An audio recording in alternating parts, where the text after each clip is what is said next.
Isinugod sa ospital ang nakadetining kontraktor na si Curly Discaya makaraang magkaroon umano ng problema sa kalusugan habang nasa kustodiya ng Senado. Nasa Senado ngayon si Gazi Sari para sa kabuuang ulat. Gazi? Yesterday, ayon sa kanyang abogado, dinala si Discaya sa isang pribadong ospital kahapon upang sumailalim sa MRI pagkatapos makaranas ng matinding pananakit sa balikat at hirap sa pagtulog. Dagdag pa nito, tila may frozen shoulder si Discaya kaya kinailangan itong ipasuri sa doktor.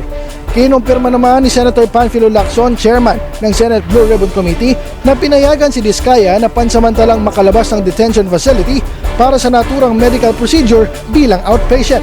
Matatanda ang nakakulong na sa Senado si Discaya mula pa noong September 2025 matapos itong ma-cite in contempt dahil sa inconsistent umano ng mga pahayag sa Senate hearing tungkol sa maanumalyang flood control projects. Sa pinakahuling ulat ayon sa Senate Office of the Sergeant at Arms, naibalik na si Discaya dito sa detention area dito sa Senado pagkatapos ng medical check-up. Mula rito sa Senado, Gazi Sari, DHTV News. Maraming salamat sa iyo, Gazi Sari.